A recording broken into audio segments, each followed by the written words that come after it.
দেশের স্থলভাগে গ্যাসকূপ খননে কাজ করছে রাষ্ট্রায়ত্ত তেল গ্যাস অনুসন্ধানকারী প্রতিষ্ঠান Bangladesh exploration and production company বা বাপেক্স। একই সঙ্গে রাশিয়ার জ্বালানি খাতের রাষ্ট্রায়ত্ত প্রতিষ্ঠান গ্যাসপ্রমও কাজ করছে।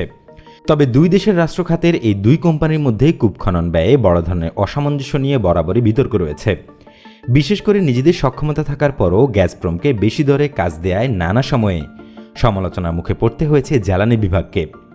প্রতিষ্ঠান দুটির সঙ্গে চুক্তির বিভিন্ন তথ্য বিশ্লেষণ করে দেখা গিয়েছে, বাপেক্স একটি কূপ খননে যেখানে গড়ে ৭০ থেকে ৮০ কোটি টাকা নিয়েছে, সেখানে একই কাজ করে গ্যাসপ্রম পেয়েছে গড়ে ১৫০ কোটি টাকা।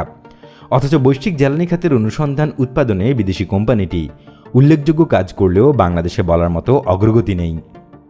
গ্যাসপ্রমকে দ্বিগুণ অর্থ পরিশোধের বিষয়ে কখনোই সদুত্তর পাওয়া যায়নি জ্বালানি বিভাগের পক্ষ থেকে, বরং বেশি দরে কাজ দেওয়ার পেছনে বরাবরই সামনে আনা হয়েছে গভীর কূপ খননে বহুজাতিক কোম্পানিটির সক্ষমতা ও দক্ষতার বিষয়টি।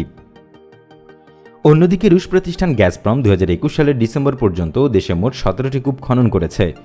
এর মধ্যে ২০১২ সালে খনন করা 10টি কূপের মধ্যে 5টি বন্ধ হয়ে যায়, যদিও পরে তা বাপেক্স সংস্কার করে গ্যাস উত্তোলনে নিয়ে আসে। এরপর ২০১৬ সালে আরও 5টি গ্যাস ফিল্ড এবং ১৭ সালে ভোলা শাহবাজপুর ইস্ট ১, ভোলা নর্থ ১ আরও 2টি উন্নয়ন কূপ খনন করে। এদিকে স্থানীয় গ্যাস কোম্পানি বাপেক্সকে বসিয়ে রেখে গ্যাসপ্রমকে কাজ দেওয়ার অভিযোগ বেশ পুরনো। নিজস্ব সংস্থায় বিনিয়োগ না করে দেশের জ্বালানি খাতে বহুজাতিক কোম্পানিটির বিচরণকে ব্যবসায়িক ও রাজনৈতিক স্বার্থ হাসিল হিসেবে দেখছেন অনেকে। সবচেয়ে বড় বিষয় হলো দরপত্র ছাড়াই কাজ পাওয়ায় বাংলাদেশে কাজ করার ক্ষেত্রে গ্যাসপ্রমের নিজস্ব কোনো বিনিয়োগ ছিল না, এখনও নেই। তাছাড়া কূপ খননের আগে ও পরে কোনো দুর্ঘটনা ঘটলে তার দায় দায়িত্ব কে নেবে এমন কোনো চুক্তিও ছিল না শুরুতে। বাংলাদেশে গ্যাসপ্রমের সাফল্য বলার মতো কিছুই না। তারা নানা ধরনের আশ্রয় প্রশ্রয়ে এই দেশের গ্যাস খনির কাজ বাগিয়ে নেয়। তাদের ক্ষেত্রে বরাবরই দুটি বিষয় সামনে আসে।